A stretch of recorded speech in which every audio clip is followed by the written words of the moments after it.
sa famille maternelle.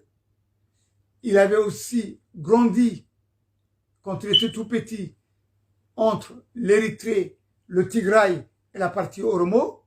C'est de là où il a appris à parler le tigréen.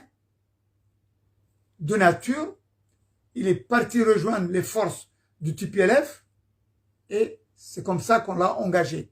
Mais qui lui a donné, qui l'a poussé à aller vers le TPLF, ce sont les membres de sa famille maternelle Amara. C'est très important de comprendre parce que vous allez comprendre par la suite. Et depuis que le TPLF faisait la guerre contre le régime de Mengistu Haile Mariam, lui, c'était un spécialiste, notamment de la communication, et par la suite, il a été enrôlé dans les services secrets du TPLF, au sein de l'armée du TPLF, et c'est là qu'il a pu grandir les échelons en devenant, par la suite, quand le TPLF est venu prendre le pouvoir à Addis Ababa, ben, il était déjà officier, sous-lieutenant, et par la suite, il est passé lieutenant dans le corps du TPLF. Ça veut dire que par la suite, c'était quelqu'un qui était dans la sphère de la sécurité militaire. Une fois qu'il s'est installé à Addis Ababa, ben, il a suivi le cours, et là, en fin de compte, ce qui est paradoxal, c'est qu'il a été pris, si on peut dire, sous les épaules du TPLF. Puisque c'est le TPLF qui le faisait monter de grade jusqu'à l'amener à ce qu'il puisse être colonel de la sécurité militaire au sein du TPLF, ou notamment de la fédération éthiopienne. Avant ça, ben, il a eu des sorties de stage en Angleterre, aux États-Unis, partout dans le monde, y compris même au niveau de la Russie, pour essayer d'être informé un peu plus et de monter de grade. Et par la suite, il a été rentré plus ou moins coopté au niveau de l'IPRDF. Et petit à petit, c'est là qu'au sein de l'IPRDF, le parti qui dirigeait l'Éthiopie, il est monté dans les instances, quitte à devenir par la suite député, ainsi de suite, chef ou directeur de la sécurité nationale, militaire. Par la suite, il a été coopté en tant que chef ou vice-premier ministre, vice-ministre du réseau informatique au niveau de l'Éthiopie, toujours dans le domaine de la sécurité, quitte à par la suite à monter à devenir ministre. Et ce qui est paradoxal, c'est qu'en fin de compte, il avait deux chefs. Il avait deux chefs. Un chef au-dessus de lui qui était tigréen et un autre chef qui était sous le rideau et qui tirait les ficelles et qui était de l'ethnie Amara. Ce qui veut dire qu'en fin de compte, il jouait entre les deux. Voilà comment ce monsieur-là, il est arrivé à ce poste-là, et là où effectivement il a été coopté en tant que Premier ministre, c'est que les Amaras ont joué un rôle, mais vraiment, si on peut dire, fantastique. Ils ont complètement annihilé et complètement manipulé au sein même de l'IPRDF, au sein même de la sécurité, au sein même du gouvernement de Meles Zenawi ou bien de Dessalem ou éventuellement par la suite tout ce qui était coopté à droite à gauche. Et finalement, au moment où effectivement il y a eu cette manifestation au niveau de l'Éthiopie, notamment du côté Oromo, pour éventuellement casser l'IPRDF, les Tigréens, parce qu'en grande majorité, ceux qui ont souffert et qui ont pratiquement réussi à stopper la machine de l'IPRDF, ce sont les Oromo. Mais là où le jeu, où la comédie a basculé et qu'elle a quitté les sphères de l'UPRDF en allant du côté Amara, c'est que à un moment donné, il a fallu que le premier ministre de cette période-là, Haile de Salem, démissionne. Et dans ce contexte-là, en fin de compte, c'est que le parti de l'UPRDF était dirigé par 4 groupes. Amara, soi-disant, Oromo, soi-disant, Tigréen, ok, et l'ethnique qui est appelée South Nation Region, la nation du Sud, en fin de compte, qui était issue du Premier ministre sortant, Haile Mariam de Salem. Voilà, ce sont ces 4 qui dirigeaient l'IPRDF. Maintenant, il fallait faire un vote au sein de ces 4 partis, ou de ces 4 hommes forts de l'IPRDF qui faisaient l'ossature. Et dans ce contexte-là, effectivement, quand tu as eu ce vote, c'est que le vote, c'était clair. Il y avait le Tigré, mais quel était l'allié du Tigré? Ça ne pouvait pas être Oromo, out. Ça ne pouvait pas être Amara, out. 2 contre 1. Le troisième, alors, la nation du Sud, ou le peuple de la nation du Sud, Haile de Salem, était beaucoup plus enclin, non pas du côté tigréen ou Oromo, mais du côté Amara.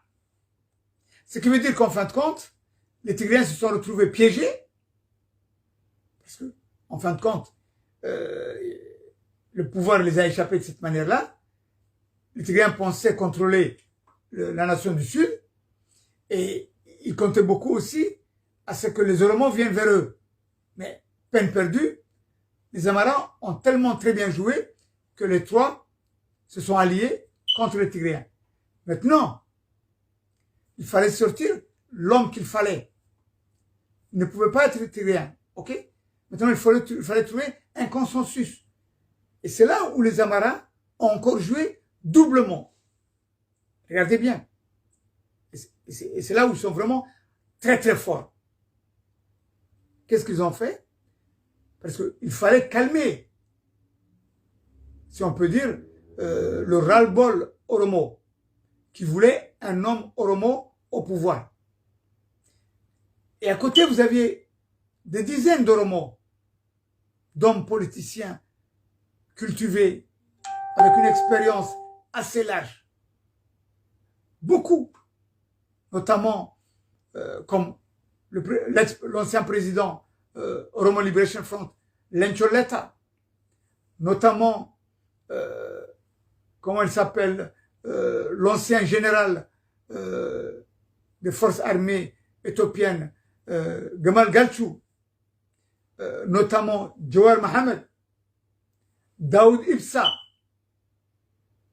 Il y a aussi un autre qui lui aussi pouvait monter au trône, l'ancien ministre de la Défense, comment il s'appelait, l'ancien ministre de la Défense, je le saurai après, mais vous le savez, l'ancien ministre de la Défense et qui était en même temps président de la région Oromo à cette période-là.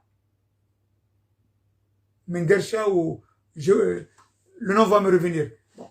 Voilà, il y avait déjà, il y a aussi le président du parti Oromo qui est majoritaire et qui a une certaine expérience assez longue. Mais tous ces hommes-là qui ont réussi à casser la force du TPLF ou l'UPRDF, on les a ignorés. Et comme par hasard, le colonel de la sécurité, vice-ministre au niveau de la sécurité numérique ou autre, et qui était un élément dormant des Amaras, a été mis au devant. Et il s'appelle Abiy Ahmed. Voilà. En fin de compte, l'homme Abiy Ahmed, qui l'a mis au pouvoir, qu'il a vraiment mis en défaut au niveau du peuple Oromo, ce sont les Amaras. Et c'est là où, effectivement, les Oromo, quand Lemma Magarsa, voilà, je m'excuse, ça me revient, l'ancien ministre de la Défense, Lemma Magarsa, qui lui aussi était, qui pouvait être Premier ministre de l'Éthiopie. Voilà. Et en fin de compte, les Oromo, quand ils ont vu qu'effectivement, les Amaras et les autres voulaient, merci à Alaoui, voulaient à ce que un Oromo soit au pouvoir, mais les Amaras ont été très malins parce qu'ils avaient cet homme-là en main depuis de longue date, puisqu'en fin de compte, au niveau de la sécurité, au niveau en tant qu'officier, tout ça, ça a été plus ou moins manipulé par le service secret Amara au sein même de l'IPRDF, au sein même de la fédération éthiopienne.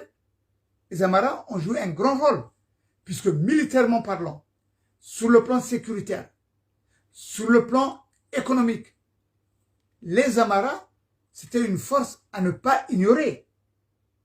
Et ça, la faute, elle revient aux Tigréens, qui l'ont ignoré depuis le début, en 91, quand ils sont arrivés au pouvoir. Et ça, c'est une autre partie dont d'ailleurs j'en avais déjà parlé, mais j'expliquerai ça une autre fois. Comment se fait-il que les Tigréens, quand ils sont arrivés au pouvoir à Addis Ababa, qu'ils n'ont plus le pouvoir, comment se fait-il que ils n'ont pas réussi à nettoyer, si on peut dire, tout ce qui était en lien avec le parti de l'ISAPA, notamment le parti politique de l'ex-président Mengistu Haile Mariam. C'est très important de comprendre et de le savoir. Et ça, c'est une faute qui les a coûté très cher aux Tigréens aujourd'hui. Et maintenant, les Tigréens, à cette période-là, quand ils sont arrivés au pouvoir, mais qui les a donné cette idée-là, à ne pas les toucher et à ne pas faire des changements brusques, ça c'est une autre affaire. D'ailleurs, je connais très bien la raison, puisque à cette période-là, en 91, je venais juste de sortir de la prison de Harar en Éthiopie. C'est-à-dire que je suis un élément acteur qui a très bien suivi depuis l'intérieur Addis Ababa tous les événements qui ont démarré à cette période-là. Bon, en fin de compte, les Amaras ont fait sortir ce nom-là, puisque de l'autre côté, au niveau Oromo, les Oromo voulaient un Oromo qui était connu au sein de l'Éthiopie et au sein de la communauté Oromo. Comme je vous ai dit, Lancholeta, comme je vous ai dit, Jawar Mohamed, Daoud Ibsa, Général Gamal Galchou, et d'autres, et les mêmes Garça, et d'autres, qui pouvaient venir. Mais ça, c'était pas si on peut dire, la priorité des Amaras. Les Amaras voulaient un homme dont ils l'ont en main et qui puisse le manipuler comme ils veulent et qui puisse suivre les ordres qu'ils pouvaient le donner. Et lui était là. Et c'est là que les Amaras ont fait sortir comme une baguette magique, direct, Abiy Ahmed.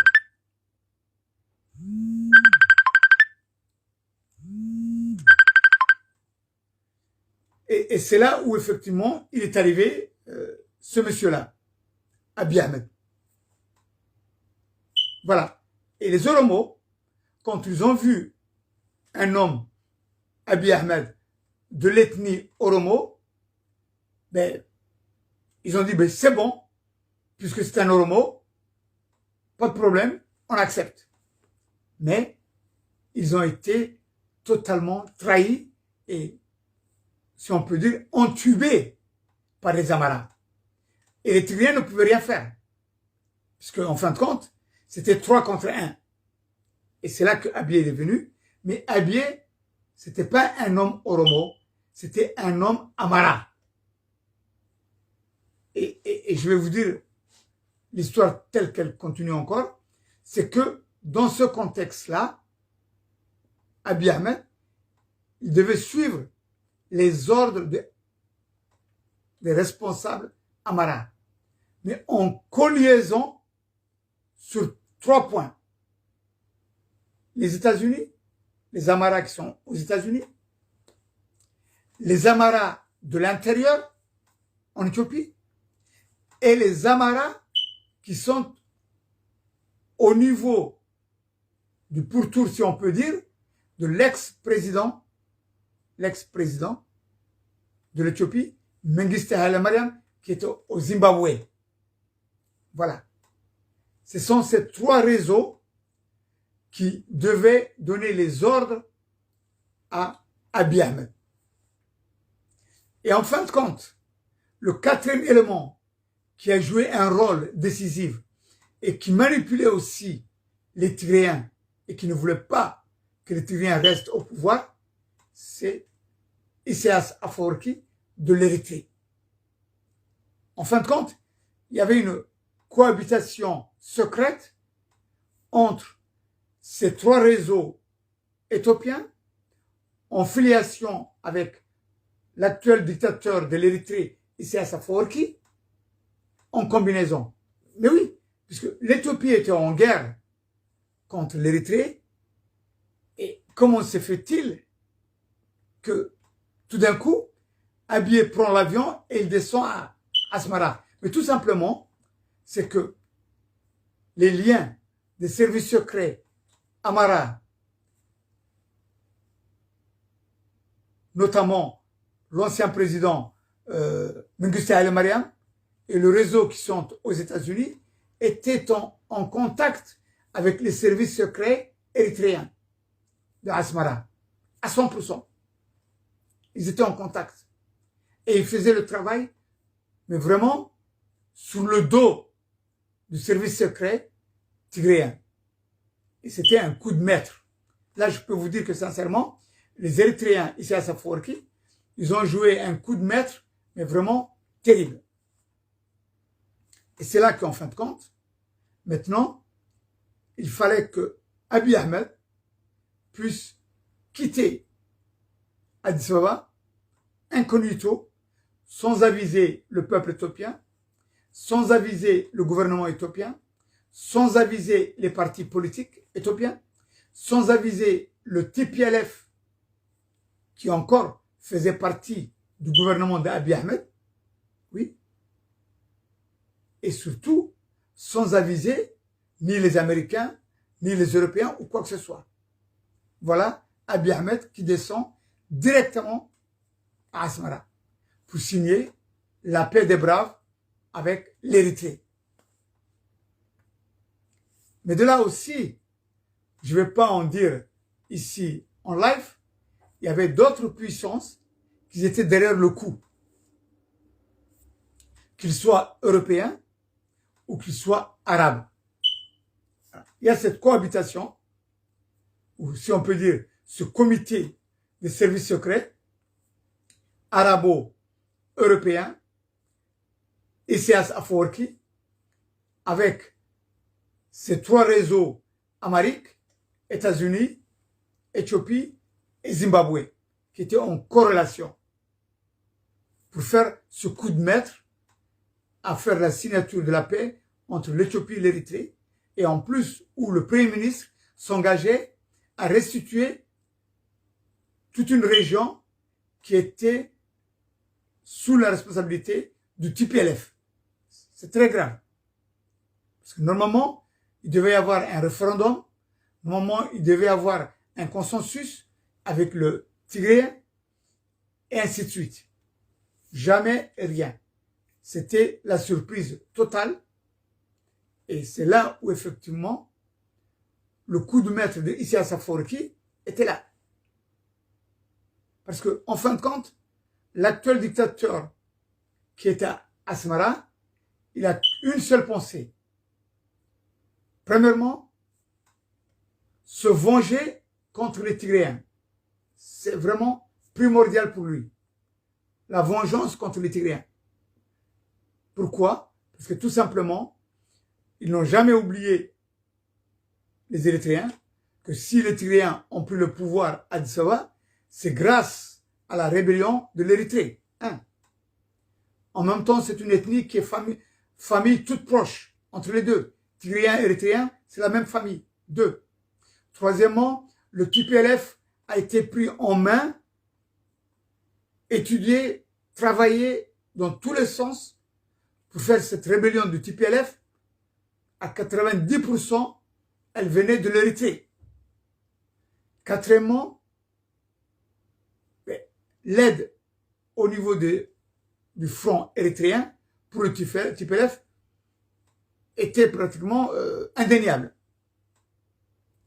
Et arrivés au pouvoir, ils n'ont pas accepté à ce que les Tigréens, une fois qu'ils sont installés à Addis Ababa, n'ont pas suivi, si on peut dire, la lettre ou les ordres d'Isaias Afwerki, comme lui le présageait. Et que eux, ils se sont dit, bon, on est les chefs de l'Éthiopie, on a une puissance régionale, mais l'Érythrée, pour nous, c'est caduc. Et c'est là où Isaias Afwerki n'a jamais accepté ça. Et surtout, Meles Zenawi, en 2008, il a fait la guerre contre l'Érythrée. Et l'Érythrée, ça lui a coûté pratiquement plus de 150 000 militaires tués et des villes détruites. Et ça aussi, Isaias Afwerki n'a jamais pardonné et n'a jamais oublié. Voilà d'où vient la vengeance. Deuxièmement, il fallait trouver un moyen de pouvoir foutre la haine ou la guerre entre les deux ethnies qui ont créé l'Éthiopie, qui s'appelait l'Abyssinie, les Amaras et les Tigréens. Il fallait mettre la haine. Troisièmement, une fois que cette haine, elle est là, se venger contre les Tigréens, créer la haine, et troisièmement, détruire l'Éthiopie. C'est très important. Détruire l'Éthiopie. C'est très important. Voilà les 3 plans qui ont été mis en place par l'actuel dictateur de l'Érythrée, Isaias Afwerki. En fin de compte, le premier coup qu'il a fait, il a réussi à mener en guerre, sous les ordres d'Abiy Ahmed, la guerre contre les Tigréens, faire une cassure entre les Tigréens et le régime éthiopien, puisque comme je vous ai dit, il y a une corrélation entre Amara et Érythréens, et en fin de compte, Isaias Afwerki a monté les enchères en faisant comprendre aux Amaras qu'ils vont détruire les Tigréens et qu'ils seront mis au pouvoir. Et quitte à faire jouer un petit peu l'homme de paille, Abiy Ahmed. C'est comme ça que les choses se préparaient en douce entre Amara, Érythréens, sous le dos de Abiy Ahmed. Et là, Abiy Ahmed n'avait pas compris ce jeu-là. Et il est rentré tête baissée à faire la guerre au Tigray. Et c'est Isaias Afwerki, Amara ont réussi à pousser Abiy Ahmed à faire la guerre. 1. C'est très important. Cette guerre contre le Tigray, elle a été manipulée par les Amaras et par les Érythréens. 2. Maintenant, une fois la guerre a été faite, se venger contre les Tigréens. Deuxième phase, ça a été fait par Isaias Afwerki et par les Amaras. Ils se sont vengés contre les Tigréens. Et c'est là où il y a eu un génocide monstrueux au Tigray. Voilà, deuxièmement. Maintenant, le troisième élément que Isaias Afwerki devait mettre en place, c'est de foutre la haine pour les 100 ans à venir entre Tigré et Amara. Et il a réussi. C'est-à-dire que il a réussi, Isaias Afwerki, à faire la guerre avec Amara directement contre le Tigré. 1. 2. Se venger contre le Tigray, à détruire totalement et à les massacrer. Il a réussi. Troisièmement, maintenant, il fallait mettre la haine entre Tigré et Amara. Il a réussi. Ce qui veut dire que si les Tigréens et les Amaras ont une haine et se font la guerre, mais l'Éthiopie sera détruite, automatiquement. Puisqu'en fin de compte, l'Éthiopie, elle était viable dans ce contexte-là, entre Amara et Tigréen. Mais si les deux se font la guerre et s'autodétruisent, il n'y a plus d'Éthiopie. L'Éthiopie sera en désintégration. Voilà. Ce sont les trois. Maintenant, il fallait mettre le génocide de guerre civile en Éthiopie. Ça, c'est la troisième phase du plan de Isaias Afwerki, qui est en place et qui continue. Et c'est là que, effectivement, les choses n'avancent plus comme Isaias le prévoyait, ou comme les Amara le voulaient. Abiy Ahmed a compris. Il a compris que c'était un homme de paille et qu'on l'utilisait uniquement à des fins pour Amara et Érythréens, quitte à par la suite à le liquider ou à le mettre en prison. Voilà. Et c'est là où, effectivement, aujourd'hui, vous voyez que Abiy Ahmed fait une marche arrière en se repliant vers l'ethnie Oromo, en disant « Je suis un homme Oromo, j'ai commis des fautes, actuellement, je demande à faire la paix, j'arrête la guerre, je vais m'arranger à trouver une situation de compromis avec les Tigréens, ainsi de suite. » Mais ça ne fait pas l'affaire ni des Érythréens, ni des Amaras. Parce qu'en fin de compte, les Amaras veulent arriver au pouvoir, à Addis Ababa, et l'Érythrée ne peut pas être en symbiose ou en toute tranquillité ici à Afwerki, qui lui prépare sa descendance à ce qu'il puisse prendre le pouvoir. Et il sait que vraiment, il est en fin de vie. Alors, il veut éventuellement mettre son fils au pouvoir, mais avant ça, il veut lui nettoyer le terrain.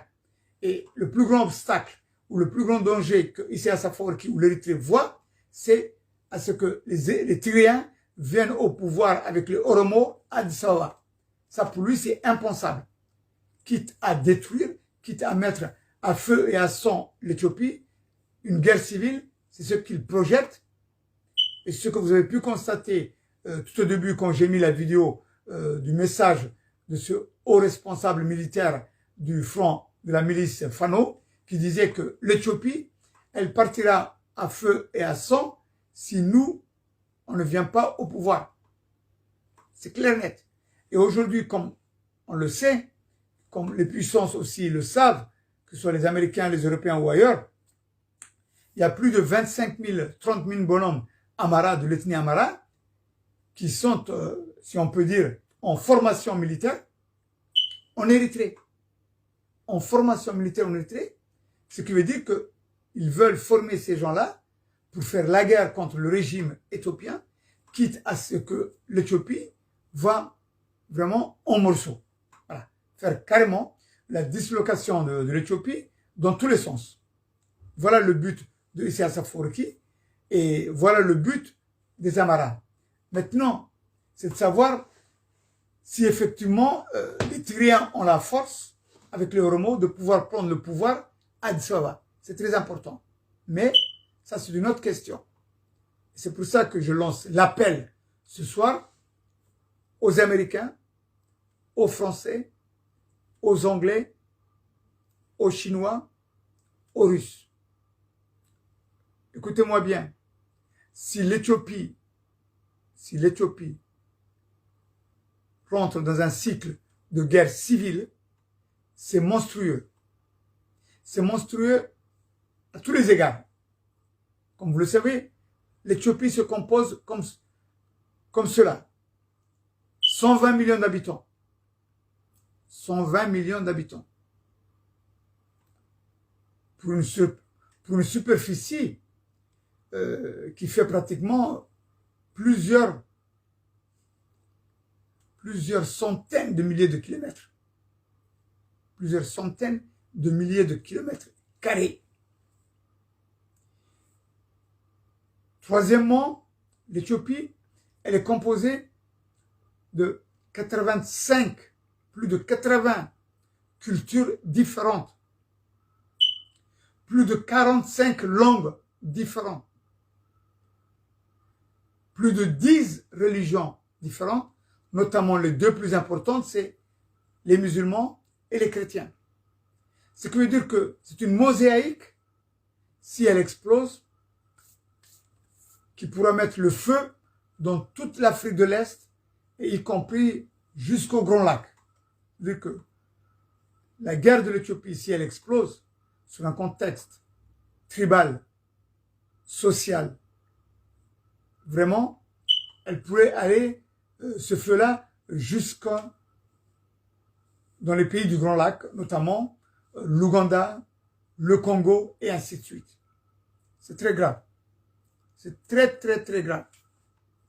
Et là où les choses peuvent aussi déborder, c'est que la guerre de l'Éthiopie peut déborder sur la mer Rouge, que ce soit l'Arabie Saoudite,